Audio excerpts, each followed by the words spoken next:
So today at the Xbox Showcase, we didn't only get official confirmation that the Persona 3 remake is real, now called Persona 3 Reload, but we also got our official first look at what the game looks like. I say official because on Thursday night, a few hours after the Jeff Keighley Summer Game Fest show, a massive leak happened. And somehow Atlus posted the reveal trailer of Persona 3 Reload and Persona 5 Tactics on their Instagram. It was honestly kind of insane, and because of this, we technically saw the trailer already on Thursday. And because of that, I've been able to analyze this trailer a bit before it officially released a few hours ago. I took my time with it, breaking this trailer down, see what it has to hide. And now that the trailer is officially out, let me tell you all what I found. Because even if this trailer is only a minute long, there's honestly a lot here. I also won't be spoiling the original Persona 3 at all, so anyone can watch this video. Together with the reveal of the official trailer, the website also just went live, which doesn't really have a lot of information, but it does have some gorgeous artwork. But before we dive into it, if you like this video, why not leave a like or check out my channel? I make discussion videos on recent topics about gaming, but also reviews on whatever game I want to talk about. I also really love Persona 3, so I've been covering the remake rumors for a while now, and now that we finally have the reveal, I'm definitely gonna be covering this game more with videos like this one.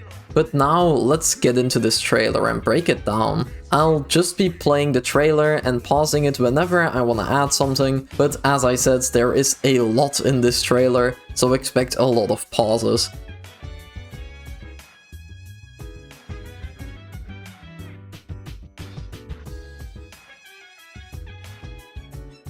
Yeah, I know, the trailer hasn't even started yet, but I do kinda quickly wanna point out that this game is being made in the Unreal Engine, and not the custom engine that Atlus made for Persona 5. I just thought that this was interesting, since me and a lot of other people always assumed that this game was gonna be in the Persona 5 engine, but it's not that big of a deal. Atlus has worked with Unreal Engine before for SMT5. It looked really good. Unreal is also just a good engine, so nothing to be worried about really. I just thought it was interesting and I wanted to point it out.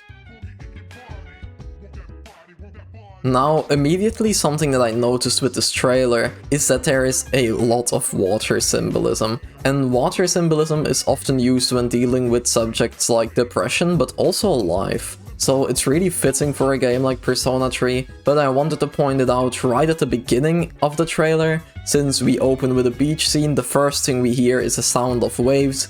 And this symbolism is gonna come back a lot during the trailer, and I'm just gonna point it out whenever we see it again.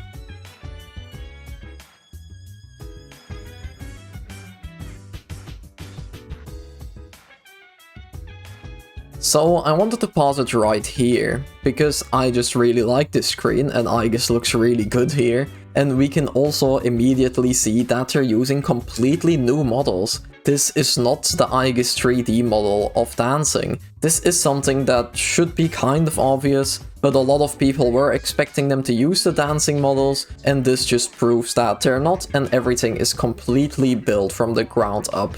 And while this cutscene is not a 2D animated cutscene like it is in the originals, that does not mean that the game won't have animated cutscenes at all. At first I did suspect that maybe the remake just won't have animated cutscenes, which I didn't necessarily make a problem out of, but today, with the official release of the trailer, we also got some more screenshots which do showcase that we will have animated cutscenes.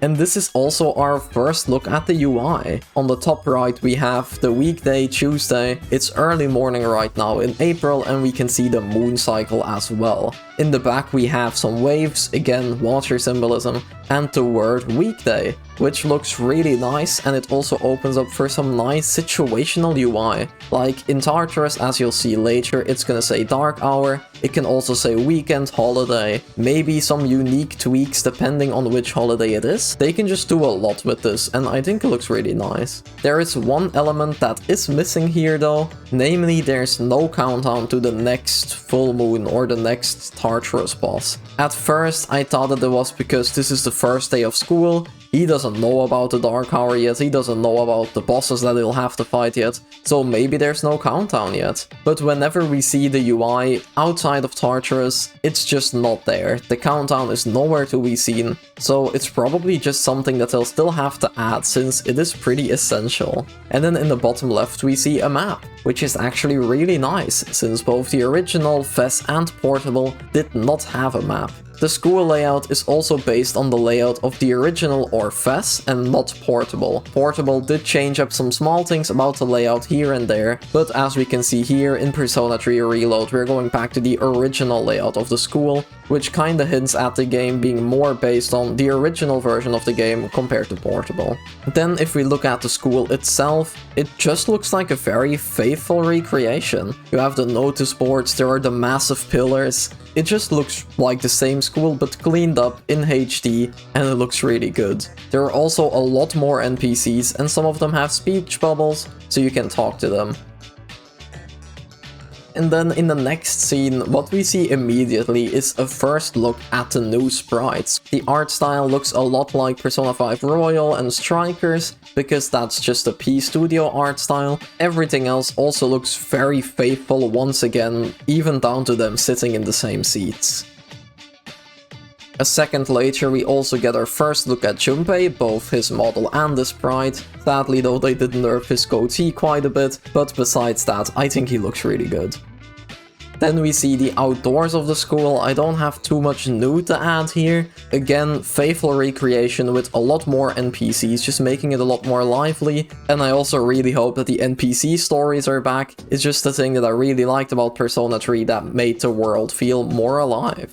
Looking at the map, it does look like you can go to the side there, which is not a thing that you can do in Portable. I'm not too sure about the OG though, so maybe they added something to the school? I'm not sure.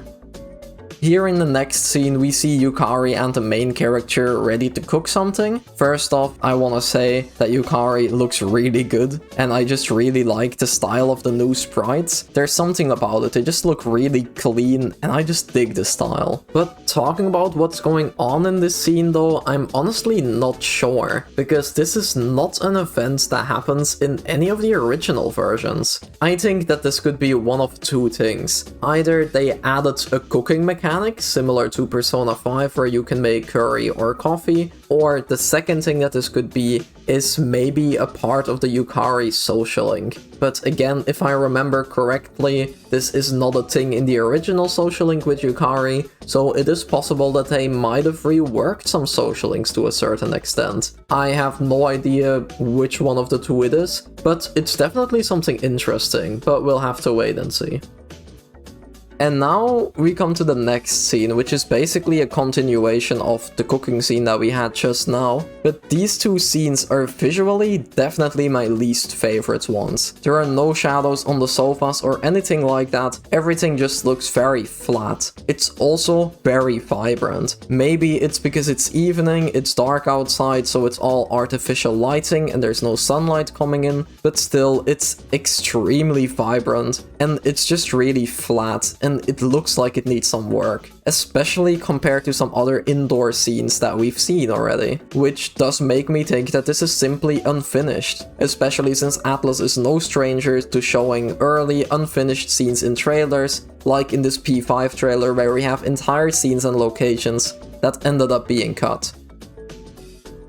Immediately compared to the previous scene, this does look a lot more finished. The lighting, for example, looks a lot better, it's not overly vibrant, but there are some things missing, like for example the shadows. A lot of characters are simply missing shadows completely, but as we'll see in a later scene, it's not like the game just doesn't have any shadows. This is most likely just early footage. But besides that, I think that this is already a lot nicer than the dorm scene. But then there is a very big thing to notice here, because so far we've only seen elements from either the original or from FES, with Portable kinda being left out. But here we see the bulletin board in front of the police station. And you might be thinking, what does this bulletin board have to do with anything? But the bulletin board is something that was introduced in Portable. It was not in FES, it was not in the original, and it actually added some gameplay elements. TLDR, in Portable, people could get lost in Tartarus every now and then you could go in Tartarus to find them and save them,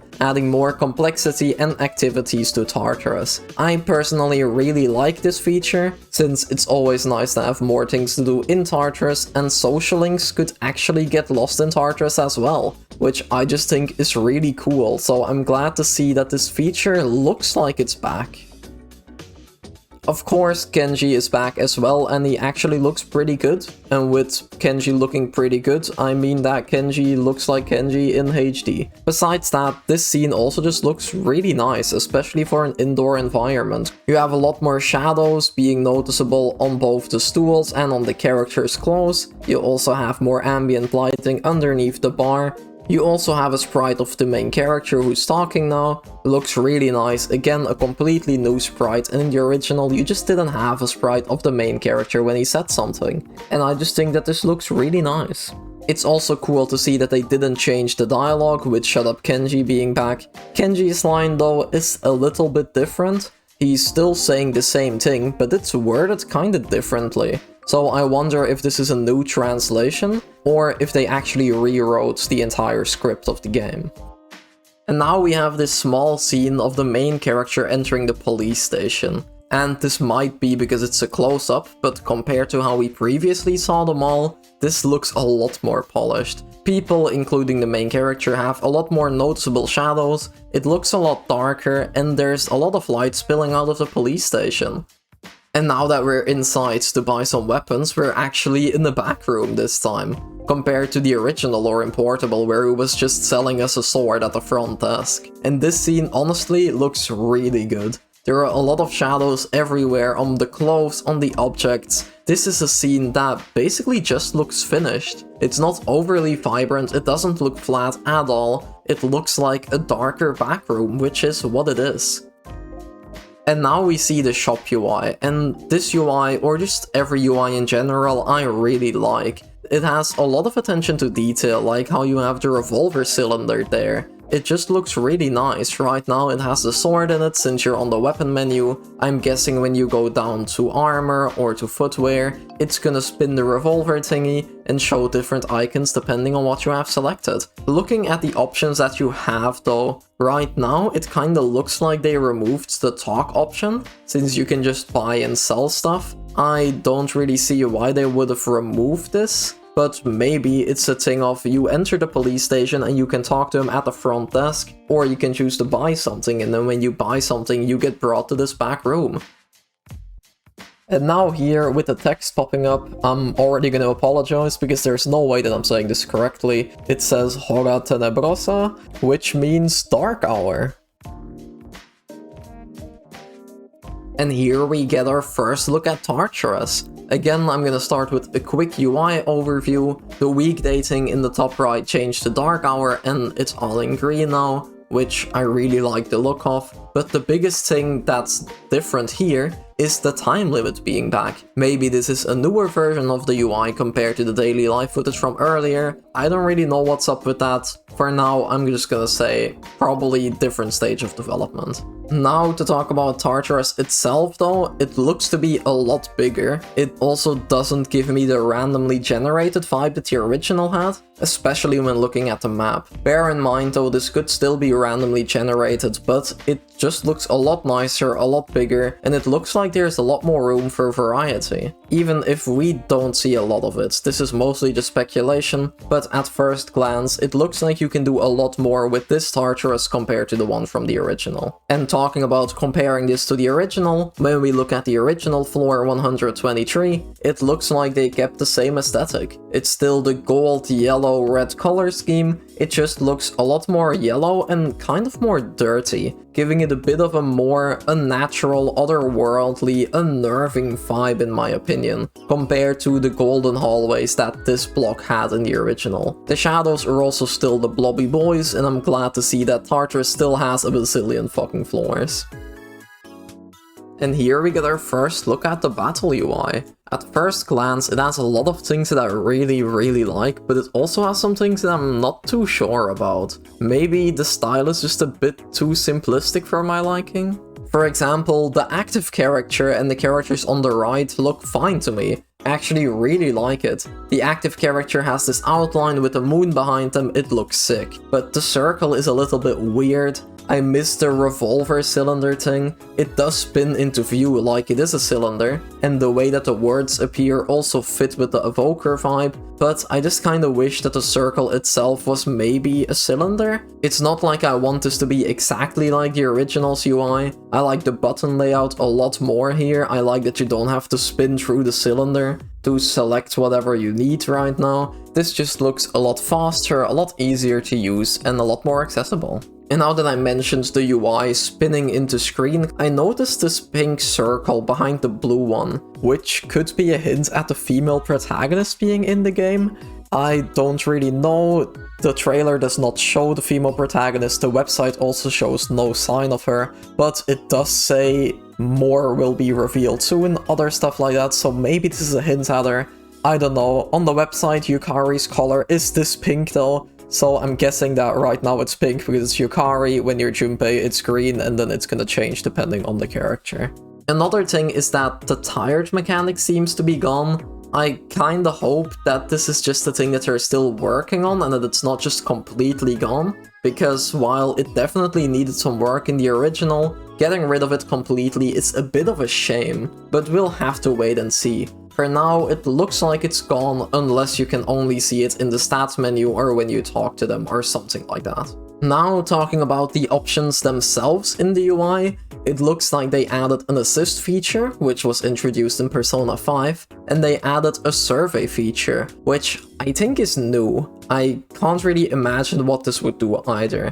It also looks like you can't run from battle, which is strange. Maybe they still need to add that, because I feel like it's kind of a vital element that you can run away from the enemy. Now, moving on from the UI, the battle in general looks really nice. I like that you're still surrounding the enemies like in Persona 3, and I also really like that it shows what type of physical attack you're gonna do, since right now you're playing as Yukari and it has the pierce symbol on the enemy. There's also a question mark here, so I guess that can change into weakness or resist, depending on the enemy or when you know their affinities and stuff.